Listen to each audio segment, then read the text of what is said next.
नमस्कार मंडळी, मी वैशाली पाटील आणि भाऊंनी घेतली जबरदस्त शाळा. रुचिताचं एक्सप्लेनेशन आणि भाऊंनी अक्षरशः रुचिताचं थुंकण्यावरतीचे एक्सप्लेनेशन आलं, त्यामुळं भाऊंनी केलं रुचिताला धक्क्यावरून बाहेर. तर तन्वी, राखी, दीपाली यांचं झालं कौतुक. तर विशाल आणि रोशन यांची घेतली शाळा. तर नेमकं काय घडलं सविस्तर आपण रिव्ह्यूमध्ये जाणून घेऊयात. तर चला तर मग राखीचं कौतुक केलं की तुम्ही आलात, सुनामी आली, छान वाटलं की तुम्ही एंटरटेनमेंटसाठी एंटरटेनमेंट केलं ते तुम्ही. त्यावरती राखी जी आहे ते म्हणते की नाही का की मी बिग बॉस मराठीमध्ये एंटरटेन करायला आली आहे आणि मला सुनामी म्हटलं, मी नागिन झाले वगैरे, ते सगळं राखीचं त्याच्यावरती झाल्यानंतर भाऊंनी घेतली सागरची शाळा. भाऊ म्हणतात तुम्हाला माहिती आहे का की यामध्ये कुणी जास्त एक्सायटेड असेल, कोणाला जास्त आनंद झाला असेल तर कोण आहे माहिती आहे का? तर राखी म्हणती कोण आहे? भाऊ म्हणतात सागर किनारे दिल ये पुकारे. सागर म्हणतो भाऊ नको, भाऊ नको सागरचं. भाऊ म्हणतात व्हिडिओ सोनाली वहिनीपर्यंत गेलाय बरं काय, ते तुम्ही जे कॅप्टन्सीसाठी बाथरूमच्या इथं जे चार्ज लावला होता त्याचा व्हिडिओ सगळा गेलाय. वहिनींचा निरोप आलाय, सोनाली वहिनींचा. सोनाली वहिनींनी जो निरोप पाठवला आहे तो सांगू काय? तर सागर म्हणतो नको नको. सागर सर म्हणतात, रितेश भाऊ म्हणतात राखीला राखी बांधून घ्या लवकर, निरोप पाठवलाय. तर सागर म्हणतोय आपल्या दोघातच राहील बरं का राखी. भाऊ आहे म्हणतात की गेल्या आठवड्यात एकच ग्रुप दिसत होता, आता घरामध्ये 3 ग्रुप दिसत आहेत. तर रितेश भाऊ म्हणतात की ग्रुप तर झाल्यात पण चुका पण खूप झाल्यात. तर आपण एक एक बोलूया आपण चुकांवरती. तेव्हा रितेश भाऊ म्हणतात की हेटेड आणि कॉम्पिटिशनमध्ये एक फरक असतो. आणि विशालला म्हणतात की तुम्ही जे तन्वी, दीपाली, राकेश यांचा हेट करता ते कॉम्पिटिशन म्हणून नाही का हेटेड, आणि तुमचं ते हेटेड आहे ते खूप ॲग्रेसिव्हली आता बाहेर पडायला लागले. तुम्ही दीपाली सय्यद यांना काय म्हणालात? ते देशमुख जे आहेत ते म्हणतात की विशाल तुमचा मागच्या वेळेचा गेम खूप छान होता, तुम्ही खूप छान पद्धतीने खेळत होतात, तुम्ही डिप्लोमॅटिक होऊन म्हणजे निर्णय वगैरे काय देत नव्हतात, जो निर्णय असेल त्याचा सटीक निर्णय देत होतात. मागच्या आठवड्यापर्यंत तुमचा गेम खूप छान होता, पण या वीकमध्ये तुम्ही जो गेम खेळलात तो नेमका काय होता? ते विशाल यांना म्हणतात की हेट्रेड आणि कॉम्पिटिशनमध्ये एक फरक असतो. तुम्ही काय म्हणालात त्या दिवशी? रुचिता हे सगळे बस आहे, तन्वी, दीपाली, राकेश आणि प्रभू, का बरं तुम्ही असं म्हणालात? व्हायचं आहे आजचा गेम खूप छान होता, पण आता तो हेट्रेडमध्ये कन्वर्ट झालेला आहे. या हेट्रेडमुळेच तुमची लाईन जी आहे ती क्रॉस केली असते की दीपाली खूप गोरी आहे. त्यावेळेस तुम्ही काय म्हणता की दीपाली खूप गोरी आहे पण मला ती आवडत नाही. ते लंडन, युरोप इथे कसं त्या सेल्स गर्ल्स असतात अशी दिसते, तिचे डोळे पण तसेच आहेत. प्रत्येकाला ना देवाने एक रूप दिलेलं आहे, तर त्याच्यावरती भाष्य करणारे तुम्ही कोण? त्यावेळी विशाल म्हणतो की नाही का, नाही भाऊ मी त्या कॉन्टेक्स्टमध्ये म्हणलं नव्हतं, मी असं म्हणत होतो. तर भाऊ म्हणतात, आता इथे विशाल म्हणतो की भाऊ मी त्या कॉन्टेक्स्टमध्ये म्हणलं नव्हतं, आमचा टास्क वगैरे असतो त्यावेळेस सगळे नटून वगैरे येतात आणि त्यावेळेसच आमचं बोलणं चाललं होतं, त्या म्हणजे मी असं म्हणलं होतं की फीचर्स डिफाईन करतात त्या आणि मला ते नाही आवडत. म्हणा यावरती रितेश भाऊ म्हणतात की तुम्हाला दिसायला नाही आवडत ना, तुम्ही असं बोला ना, तुम्ही सेल्स गर्लवरती कशाला बोलताय? आणि प्रत्येकाची एक कामाची मजबुरी असते म्हणून ते काम करत असतात. तुम्ही जर ह्या बदल्यात जर तुम्ही एखादं म्हणलं असतात की ती जी ॲक्ट्रेस आहे ना ती हॉलिवूडसारख्या एखाद्या नटीसारखी दिसते, तर एक वेगळी गोष्ट झाली होती. तुम्ही काय म्हणलात तो कॉन्टेक्स्ट जो असतो ना तो कळून येतो. तुम्ही तुलना कुणासंग केली? सेल्स गर्ल्स बरोबर केली. किंवा रितेश भाऊ जे आहे ते दीपाली ताईला म्हणतात की दीपाली ताई तुम्हाला काय म्हणायचं याच्यावरती? तेव्हा दीपाली ताई म्हणतात की नाही का की तो असाच आहे, तो असाच बोलतो, पण मला माहीत नव्हतं की माझ्याबद्दल तो असं काही बोलेल, कारण की आमच्या दोघांची मैत्री तर होती, पण हा असं काही बोलेल मला वाटलं नव्हतं. एक मात्र आहे की तो गेमसाठी काहीही करू शकतो. तर हे मात्र खरं आहे की विशाल जो आहे तो गेमसाठी काहीही करू शकतो.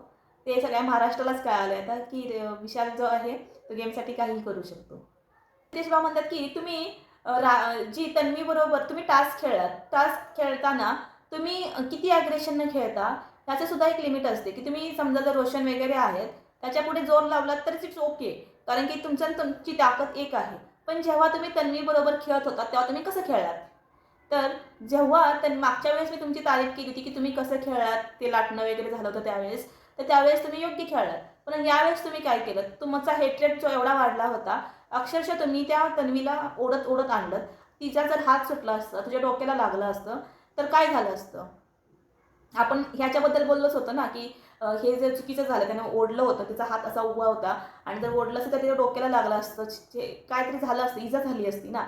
तर याच्यावरती भाऊंनी बरोबर बोललं, की नाही का, की तुम्ही ओढलं तिला, तर ते चुकीच्याच पद्धतीने ओढलं. जर तिच्या डोक्याला लागलं असतं तर काय झालं असतं? तर तुम्ही त्यावेळेस जोर जरा कमी लावायला हवा होता. तिला ओढलं त्यापर्यंत ठीक आहे, तुम्ही ते झालं तेव्हा. तुम्ही परत डायरेक्टला फरफटत तिकडे घेऊन गेलात. इतक्या लांबपर्यंत फरफटत नेलात तुम्ही. म्हणजे तुम्हाला काय दाखवायचं होतं इथे? विशाल जो आहे तो म्हणतो, की भाऊ मी मुद्दामून नाही केलं, ते टास्कच्या दरम्यान होऊन गेलं. तर तेव्हा रितेश भाऊ म्हणतात, की ठीक आहे तुम्ही मुद्दामून नाही केलं, पण टास्कच्या हिशोबात तुम्ही खूप जोरात तिला ओढलं होतं.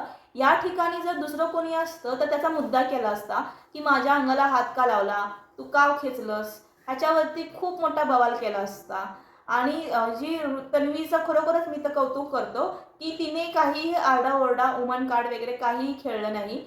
तिला इट्स ओके म्हणली, की तुम्हाला फरफटलेस टास्कमध्ये खेळलाय. तिने का चूक केलं नाही याबद्दल. आता ह्याच्याच बदल्यात करणसुद्धा खेळत होता. करणने सुद्धा तिला पकडलं होतं. पण तिने ते जपून केलं होतं. जे काही म्हणजे तो खेळताना तिला ट्विस्ट वगैरे त्यानं पण केलं होतं. पण त्यानं एवढा पुश नव्हता लावला, जेवढा तुम्ही अग्रेसिव्हली खेळत होतात. त्यावेळेस तन्वीला सुद्धा विचारतात, की नाही का, की तुम्हाला काय वाटतं म्हणून. तेव्हा तन्वी म्हणते, की नाही का, की भाऊ जर माझ्या ठिकाणी जर प्रभूबरोबर मला खेळायचं असतं, तर मी एका हाताने ओढू शकते. पण त्याच ठिकाणी जर समजा रोशन किंवा विशाल ह्यातलं कोणी असतं, करण असतं, तर मला दोन्ही ह्याची ताकद लावावी लागली असती. पण जर प्रभू आहे, तर मला माहीत आहे, की किती ताकद लावायची आणि किती ताकद नाही लावायची. तर ह्याने मला अक्षरशः फरफटत नेलं. माझ्या चेस्टला वगैरे लागलं असतं. मी असं धरलं अक्षरशः आणि त्यावेळेस त्यानं हे केलं. पण त्याने मला परत ओरडत तिकडं फरफटत घेऊन गेला. त्याने खूप जोरात ताकद लावली होती. अक्षरशः त्याने मला फरफटत तिकडं घेऊन गेला. तर तेव्हा विशाल म्हणतो, की "सर मी मुद्दामून नव्हतं केलं, ते टास्कमध्ये झालं होतं." त्यानंतर तेव्हा रितेश भाऊ म्हणतात, की "या ठिकाणी तन्वी होत्या त्यांनी स्पोर्टिंगली घेतलं. मी त्यांचं कौतुकच करतो. पण जर यांच्या ठिकाणी जर दुसरं कोणी असतं, तर त्यांनी वुमन कार्ड काढलं असतं. मला हातच कसा लावला? मला ओढलंच कसं?" ह्या सगळ्या गोष्टी ज्या आहेत त्या रुचिताच्या कॉन्टेक्स्टमध्ये म्हणत होते सर. आता इथे रुचिताला विचारलं गेलं, की "रुचिता, जेव्हा तुम्ही स्क्रीनवरती येता, तेव्हा पब्लिक काय करतं माहिती आहे का?" जसं मी म्हणलं होतं, नको. सेम भाऊ म्हणले, हेडफोन घालतात नॉईस रिड्युशनचा आणि ते ऐकत असतात. तुम्ही गेलात ना, की ते काढतात आणि परत जो भाग आहे तो बघतात. कसं आहे ना, काय आहे ना रुचिताजी, तुम्ही जे भांडता ना, तुम्ही भांडत नाही. तुमचं नुसता आरडाओरडा असतो. ते कोणी नॉर्मल टोनमध्ये जरी बोलायला आलं ना, तर तुम्ही फक्त भांडत असतात. तुमचं असं असतं, की पुढचा बोलतोय ना, त्याला काउंटर लगेच करता तुम्ही. तुम्ही त्याचं ऐकून सुद्धा घेत नाही, की तो काय नेमकं बोलतोय, कोणत्या कॉन्टेक्स्टमध्ये असतो. तुम्ही त्याच्या बदल्यात 3 शब्द बोलता आणि त्या शब्दाचं कधी भांडणात रूपांतर होतं हे तुम्हालाही कळत नाही आणि पुढच्यालाही कळत नाही. पॉइंट काढता आणि तुम्ही याला ट्रिगर पॉइंट म्हणता. त्याच्याविषयी पब्लिकला सहानुभूती आहे. पण तुम्ही काय करता माहिती आहे का? या आठवड्यात सुद्धा तुम्ही काय केलं? दीपाली सय्यद यांचं आणि तुमचं भांडण झालं त्यावेळेस तुम्ही थुंकलात. का बरं असं केलंत तुम्ही? त्या फक्त तुम्हाला समजावत होत्या, की तुझी आई जर घरी टीव्ही बघत असेल, तर काय काय वाटेल तिला? ह्याच्यावरती मला उत्तर द्या. जी रुचिता आहे ती म्हणते, की भाऊ ती दरवेळेस माझ्या आईवरती, माझ्या गुरुकुलावरती जाते. भाऊ म्हणे, की तुझा कॉन्टॅक्ट नेमका काय आहे? तुला विचारलंय काय? तू सांगतेस काय? आता यावेळेस पण रुचिता जो क्वेश्चन केलाय तो सोडून दुसरंच काहीतरी भलतंच सांगते. आता इथूनच भावांची जी चिडण्याची जी चिडले भाऊ तेव्हापासूनच चिडायला सुरुवात झाली होती भावांची. भाऊ म्हणले, की तुला मी विचारलंय काय? तू सांगतेस काय? मी तुला विचारलंय, तुझी आई टीव्ही आता मीच तुला विचारतो, की जर तुझी आई टीव्हीवरती बघत असेल, तर तिला काय वाटत असेल? ह्याच्यावरती त्यांनी दुसरं काय बोलले का तुम्हाला? नाही. तर त्यावेळेस म्हणते, की मी कुणाची आई काढली नाहीये, मी कुणाची गर्लफ्रेंड काढली नाहीये. ह्याच्यावरती परत ते म्हणतात, की प्रश्न बदलू नका. मी तुम्हाला विचारलं त्याचा आन्सर द्या. काय बोलले होते ते? तुम्ही हा टॉपिक आहे ना, हा चेंज करू नका. तुम्ही काय बोललात, की तुमची आई काय करत असेल, त्याच्यावरती तुम्ही काय ज्युनियर सोडा हो. तुम्ही माणूस म्हणून सुद्धा काही बघू शकत नाही का? की भाऊ माझी चूक झाली असेल, मला मान्य आहे. पण मी गेल्या आठवड्यात मी काही भांडले नाही. मी कुणाला काहीही अपशब्द वापरला नाही. तर मग भाऊ म्हणतात, की "मग तुम्ही काय केलं? यावेळेस चुकलात." म्हणजे तुम्ही शिवीगाळ केली नाही, काही नाही केलं. म्हणून तुम्ही त्याचा वेगळा कॉन्टेस्ट काय घेतात की तुम्ही चुकलात. हे काय आहे मग? हे पण चुकीचंच आहे ना. म्हणजे त्या शिवीगाळपेक्षा हे पण त्याच्यापेक्षा वर्स्ट झालं मग. की तुमची मैत्रीण कुठे आहे ती अनुश्री? अनुश्री मला मला सांगा की यांनी काय केलं नेमकं? तर अनुश्री पण म्हणते की नाही का की भाऊ तिला मी समजवण्याचा प्रयत्न केला होता, पण ती ऐकण्याच्याच परिस्थितीत नव्हती. मला पण ती परत माझ्यावरती पण ओरडली, मला पण माझ्यावरती पण आथू केलं तिने. त्यामुळे मी 2 दिवस तिच्याशी बोलले नाही. तिसऱ्या दिवशी मी तिच्यासंग टॉपिक काढला. मी त्यावेळेस तिला बोलले की हे चुकीचं आहे म्हणून. की रुचिता तुमचा नेमका गेम काय एक्झॅक्टली? तुमची जी टोळी आहे ही सुद्धा आता बोलायला लागली आहे तुमच्या पाठीमागे. मला पण आता तुम्हाला एक विषयाने क्वेश्चन केला होता की टोळी व्यतिरिक्त तुमचा काय गेम प्लॅन आहे? सांगा मला तुमचा काय गेम प्लॅन आहे? तर रुचिताकडे काय आन्सरच नव्हतं. मी सांगतो तुम्हाला की तुमचा गेम प्लॅन काय माहिती आहे? फक्त आणि फक्त भांडणे. याच्या व्यतिरिक्त तुमचा काहीही गेम नाही आहे. पुढचा आला त्याला तुम्ही काउंटर करणार, तुम्ही त्याचा अक्षरशः तुम्ही भांडणार, नेक्स्ट पातळीपर्यंत तुम्ही जाणार. याच्या व्यतिरिक्त तुमचा काय आहे? फुटेज. तुम्हाला फुटेज भेटतंय, सगळं भेटतंय, पण ना तुमच्या त्या टोळीची लोकं सुद्धा त्या तुमच्या पाठीमागे बोलणार आहेत. अख्खा महाराष्ट्र तुम्हाला सोशल मीडियावरचं मी दाखवलं, तर अख्खा महाराष्ट्र तुमच्या विरोधात बोलतंय की तुम्ही काय नेमकं करताय. खरंच रुचिता थोडासा गेम अप कर. जर की एखादा जर माणूस सांगतोय तर त्याचं ऐकलं पाहिजे. ठीक आहे की एखादी गोष्ट ट्रिगर होऊ शकते आणि ट्रिगर पॉईंट असतात प्रत्येकाचे. पण जर याच्यावरती हेवी न होता जर बोललीस तर बरं होईल. कारण की थोडासा आवाज कमी ठेव, भांडणं जराशी कमी कर, तर गेम तुझा सुधरू शकतो ना. आता तर भाऊ विचारतात की दीपालीजी तुम्हाला काय वाटतं की तुम्हाला हे सगळं रुचिता थुकली वगैरे त्याच्यावरती तुमचं काय म्हणणं आहे? त्यावेळेस दीपाली सय्यद म्हणतात की नाही का की मागच्या वीकमध्ये मर्दानी खेळ वगैरे ते म्हणलं होतं. पण यावेळेस मी असं काही बोलले नव्हते. मी फक्त म्हणलं होते की तुझी आई ज्यावर टीव्ही बघत असेल त्यावेळेस तिला काय वाटेल की तू असं वागतेस, बोलतेस, भांडतेस. मी एवढंच बोलले होते. मी बाकीचं काही तिला असं वेगळं बोलले नव्हते. यावरती मग भाऊ म्हणतात की तुम्हाला तिचा ट्रिगर पॉईंट माहीत होतं. प्रत्येकाला प्रत्येकाचे ट्रिगर पॉईंट माहीत आहे. मागच्या वीकमध्ये सुद्धा मी तुम्हाला समजावलं होतं की तुम्ही ट्रिगर पॉईंट वगैरे बोलू नका म्हणून. तुम्ही यावेळेस पण तेच केलं. तुम्ही तिच्या आईवरती कशाला बोललात? तर इथे भावांचं एक बरोबर होतं की म्हणजे नाही का की मागच्या वीकमध्ये पण झालं. मला असं वाटतं की दीपाली सय्यद यांना अजून थोडंसं खडेबोल लावायला पाहिजे होते. कारण की दीपाली सय्यद आहेत ना त्या थोड्याशा पोक करतातच. म्हणजे त्यांचं काय असतं ते हळू आवाजात बोलतात आणि रुचिताचं कसं होतं की रुचिताचा आवाज मोठा असल्यामुळे ते खूप मोठ्याने बोलते, खूप म्हणजे असं वाटतं. पण तिची मॅच्युरिटी अजून एवढी नाही आहे. त्यामुळे थोडंसं होत असेल तिचं. पण आवाज मोठा असल्यामुळे रुचिताचं पूर्णपणे दिसून येतं आणि ज्या दीपाली ज्या आहेत त्या कुठेतरी पोक करतात आणि हे दिसून येत नाही. त्यामुळे हे सगळं असं झालेलं आहे. बसलं असतं तर चाललं असतं ना का. आता रुचिता म्हणते की माझ्या गुरुकुलावर, माझ्या शिक्षणावरती काय केलं आणि ती भाऊ बोलत असताना बरोबर रुचितानं तोंड वाकडं केलं आणि भाऊनी बरोबर तेच बघितलं आणि तिला सांगितलं की तुम्हाला भाऊंच्या धक्क्यावरती जागा नाही आहे म्हणून आणि तुम्ही गेटअप. तुम्ही भाऊंच्या धक्क्यावरती बसायचं नाही. आज जा, उठा तुम्ही. भाऊंना परत ऐकण्याच्या मनस्थितीतच भाऊ नव्हते. भाऊ म्हणले की तुम्ही जोपर्यंत तुम्ही इथून जात नाही तोपर्यंत पुढचा काही चालू नाही होणार. पडदा बंद करा आणि भाऊ सरळ निघून जातात. आता इथे दीपाली सय्यद काय बोलल्या की तुझी लायकीच नाही बसण्याची. दीपाली सय्यद तुम्ही कोण होता लायकी काढणारे? तुम्ही नका ना. तिचं आणि भाऊंचं काय असेल ते तुम्ही कशाला म्हणताय की तिची लायकी तुझी लायकी नाही बसायची म्हणून. इथे दीपाली सय्यद यांची सुद्धा परत क्लास घ्यायला पाहिजे होती की तू कशाला म्हणजे तुम्ही कशाला बोललात की तुझी लायकी नाही आहे म्हणून. कारण की त्यांचं चाललं होतं ना. तुम्ही कोण ठरवणार आहे तिची लायकी काय आहे म्हणून. इथे दीपाली सय्यद खूप चुकीच्या होत्या की तुमच्याबद्दल बोलल्यात, तुमच्या साईडनं बोलल्यात म्हणून तुम्ही काहीही नाही बोलू शकत ना. तर प्रभू म्हणतोय दीपालीला की तुम्ही टेन्शन घेऊ नका, काय नाही असं तसं ते प्रभूचं चाललं होतं. त्यावेळेस राखी येते आणि राखी दीपालीला म्हणते की तो विशाल हवालदिल झालाय. ती रोशनला म्हणतोय की जा भांड जा म्हणून.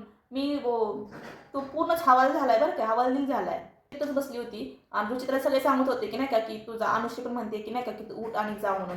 तर त्यावेळेस रुचिता तिथंच बसली होती. मग बिग बॉसची अनाउन्समेंट होते की बिग बॉस म्हणतात की जोपर्यंत रुचिता तुम्ही आज जाऊन बसा नाही तर भाऊंचा धक्का चालू होणार नाहीये त्याशिवाय. मग रुचिता जी आहे ती चाललेली असते त्यावेळेस तुला हेच क्लासच पाहिजे होतं. आता परत काय बोलायची दीपाली यांना गरज आहे का? तुमचं झालं होतं ना तुमच्या मनासारखं वाईट वाटतंय. तिला बोललेले गेलेले आहेत. एक तर तिला एवढं खूप सारं बोललं गेलं होतं आणि त्यात तुम्ही येऊन भर घालताय. कशाला ना? म्हणतात की जर कुणाला माझ्याबद्दल तक्रार वगैरे असेल तर तुम्ही सुद्धा जाऊ शकता. भाऊंच्या धक्क्यावरती बसणंच काही गरजेचं नाहीये. ज्याला पटतंय त्यांनी बसा, ज्यांना पटत नाहीये त्यांनी तुम्ही जाऊ शकता. मी बिग बॉसला सांगेन काय सांगायचं ते. तुम्ही जाऊ शकता. तेव्हा कोणी उठलं नाही तिथे. भाऊंचा दरार आहे एवढा. तिथून कोण उठलं नाही. सगळेजण शांत बसले आपले. तन्वीची तारीफ झाली बरं काय. तन्वीला म्हणले की तुम्ही तंटॉय क्वीन मागच्या 3-4 वीकमध्ये तुम्ही तंटॉय क्वीन होतात, पण यावेळेस तुम्ही तुमचा गेम सुधारलेला आहे. तुम्ही खूप छान पद्धतीने खेळलात आणि खरंच तन्वी खूप छान पद्धतीने खेळली. तनुश्री म्हणा, अनुश्री ह्या खूप छान पद्धतीने खेळतात आणि आता खरंच म्हणजे अनुश्रीने जर ते कृत्य केलं नसतं ना, राकेश पापड यांचं ते साहित्य फेकलं नसतं ना, तर अनुश्रीचा गेमसुद्धा खूप छान होता. तर राखीकडे वळवलास भाऊंनी. भाऊ म्हणतात की राखी तुम्ही एंटरटेन करताना हे कसल्या पद्धतीचं तुमचं एंटरटेन? म्हणजे इथं मुलं बघतात, फॅमिली बघते आणि तुम्ही असं म्हणजे बोलू नका. म्हणजे चुकीचे शब्द बोलू नका. तुम्ही एंटरटेन करण्यासाठी आला आहात ना, शब्द वगैरे वापरता. मला ते शब्द बोलायचे नाहीयेत. पण तुम्ही जे बोलता ना, ते थोडंसं विचार करून बोलत जा. कारण की फॅमिली शो वगैरे पण बघतात, तर तुम्ही थोडंसं ते कंट्रोलमध्ये ठेवा. साठी आला आहात, एंटरटेनसाठी आला आहात ना, तर एंटरटेन करा. राखी म्हणते, "येस भाऊ." होते. आता मी पार्वती होणार आहे.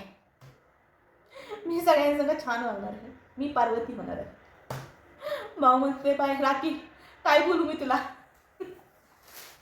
तर मी म्हणते, "छान." राखीने असं केलं तर पूर्ण वातावरणच चेंज झालं. भाऊ जे बोलत होते, भाऊ विसरले. काय बोलत होतो मी? म्हणजे भाऊंना पण हसवू शकतो, तर भाऊंना राखीच हसवू शकते बरं काय.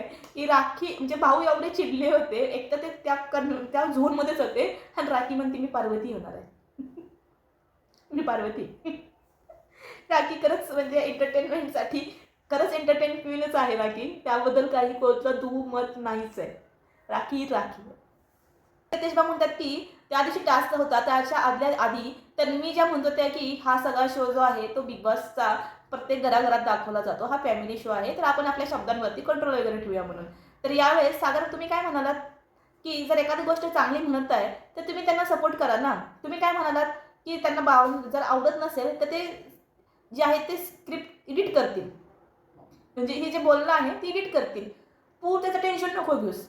तर जर एखादी गोष्ट चांगली बोलत आहे एखादं कोणी, तर त्याला तुम्ही सपोर्ट करा ना. तुम्ही बोला ना त्याबद्दल. तुम्ही असं का म्हणताय की ते सगळी जबाबदारी बिग बॉसने नाही घेतलेली.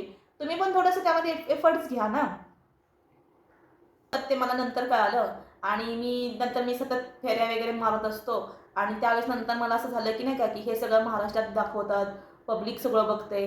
मला खूप असं टेन्शन आलं होतं. त्या टेन्शनमध्ये मी भावूक पण झालो. त्यावेळेस मला बिग बॉसने बोलावलं. सागर, जर तू त्यावेळेस बोलला होतास तर ॲक्सेप्ट कर ना की बाबा हो मी बोललो होतो. चुकलं माझ्याकडनं.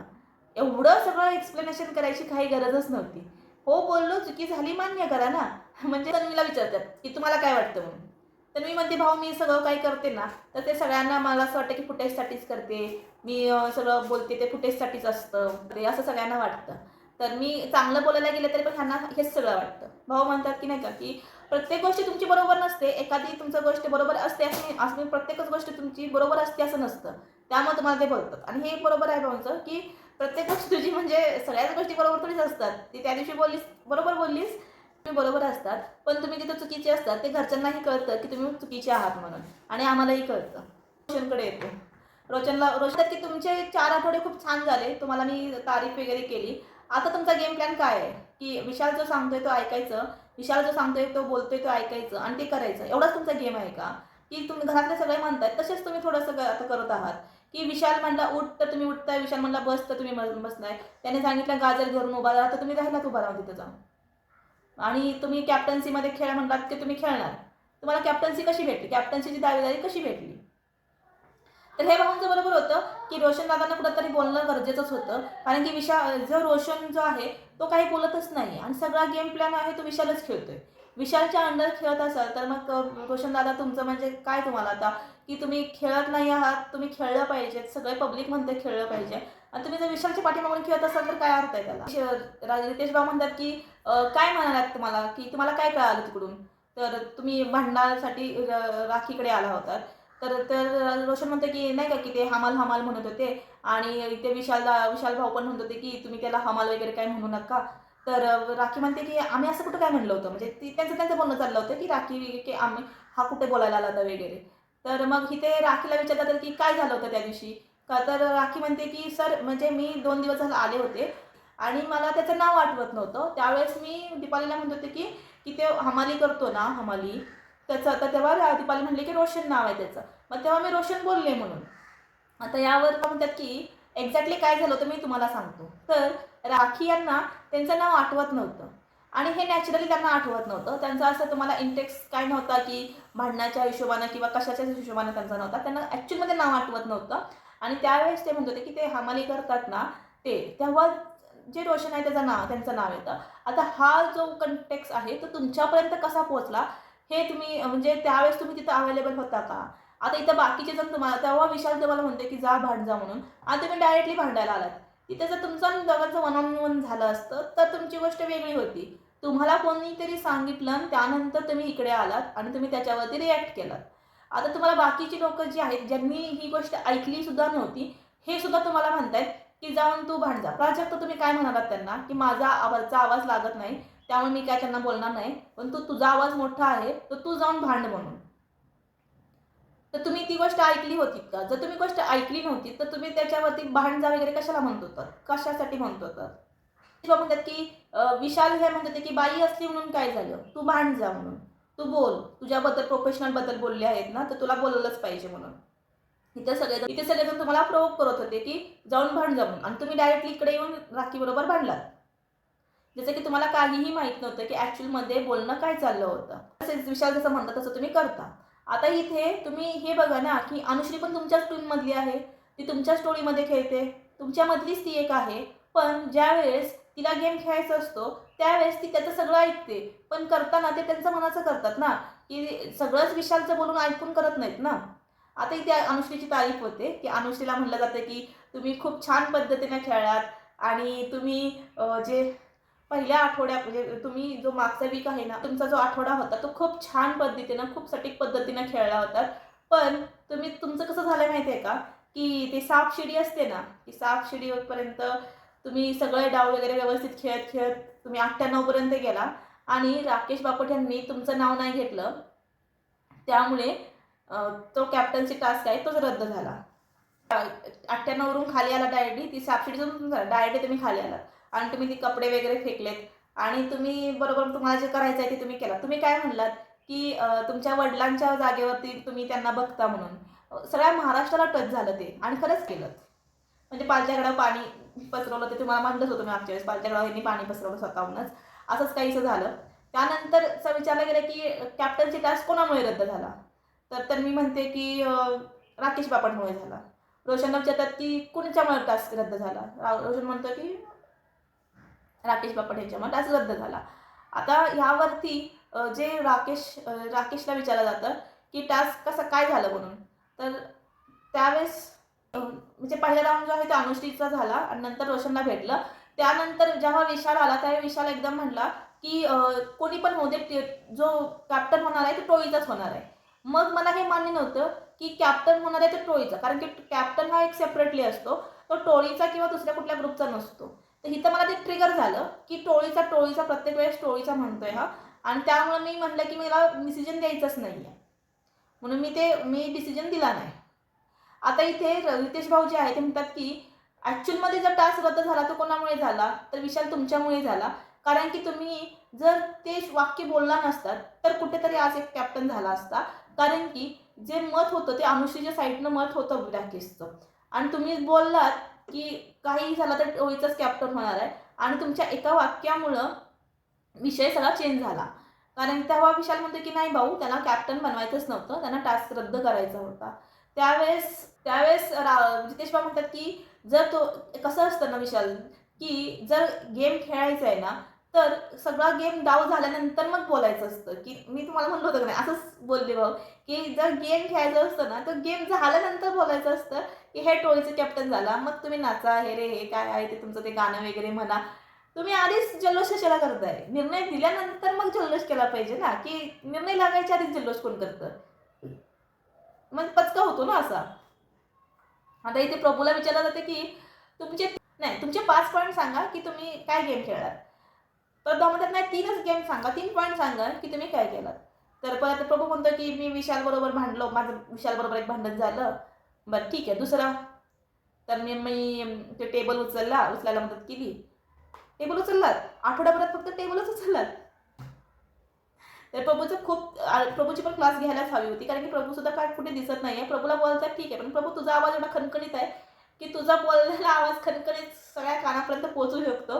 तर तू बोललं पाहिजे होतंस आणि बोलायला हवंयस, अजून बोललं पाहिजेस. तर इथे राकेशजी ते रितेशजी म्हणतात की तू फक्त बोलतोयस. रितेशजी म्हणतात की त्यांनीचा गेम बरोबर खेळतायत. त्यांना कुठं गेम खेळायचा आहे, त्यांनी बरोबर छान पद्धतीने खेळलाय. पण तू फक्त त्यांनीचा हात पकडूनच असतोस. गेम तुझा काय आहे? गेम तुझा काहीच गेम नाही आहे. तू फक्त इकडून तिकडून फेऱ्या मारत असतोस तन्वी बरोबर हातात हात घेऊन. आता इथं भाऊ म्हणतात की 3 ग्रुप पडल्यात. एक टोळी ग्रुप, एक काटा ग्रुप आणि एक अनालिसिस ग्रुप. अनालिसिस ग्रुपचा अनालिसिस ग्रुपला विचारत होते की तुमच्यामध्ये किती नॉमिनेट झाले. अनालिसिस ग्रुप म्हणते की 4 आणि टोळीमध्ये किती 0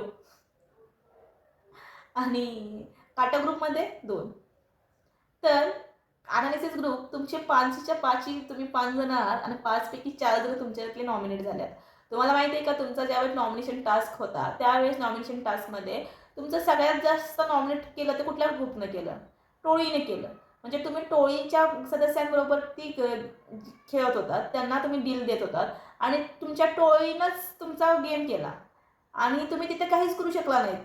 म्हणजे तुम्ही डील कसली करत होतात? अनालिसिस करत होतात का? म्हणजे तुम्ही अनालिसिस करताय ते फक्त तुम्हालाच माहिती आहे. महाराष्ट्राला पण कळत नाही आणि कुणालाच कळत नाही. Mind game, mind game. Mind फक्त इथंच उठते. ते बाहेर काही येणं झाले. कधी येणार आहे? राखीला म्हणतात की रितेश भाऊ राखीला म्हणतात की राखी तुम्ही शब्द तेवढे जपून वापरा. कारण की तुम्ही शब्द जर चुकून वापरले नाहीत तर हे म्हणजे महाराष्ट्रात सगळेजण बघतात. त्यावेळेस तुम्ही हे नल्ले वगैरे असते शब्द नका यूज करू. ते बरोबर नाही वाटत कानाला ऐकायला वगैरे. राखी म्हणते सर तो शब्द शिवी नाही आहे. नल्ला नदी शिवी नाही आहे. मी त्या कॉन्टॅक्टमध्ये बोलले नव्हते. नल्ला म्हणजे मी म्हणत होते की काहीही काम करत नाही आहे. मी ह्या इंटेन्शननं बोलले होते.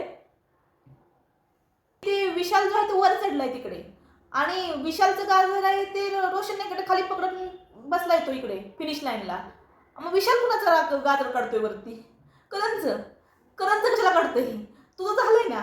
तू जाऊन थांब ना फिनिश लाईनच्या इकडे. करणचं करण बघेल. तर सर भाऊ मी इथं गाजराचं बघते आणि गाजराचा हलवा करते. तर हे राखीचं खूप छान होतं. भाऊ म्हणतात राखी.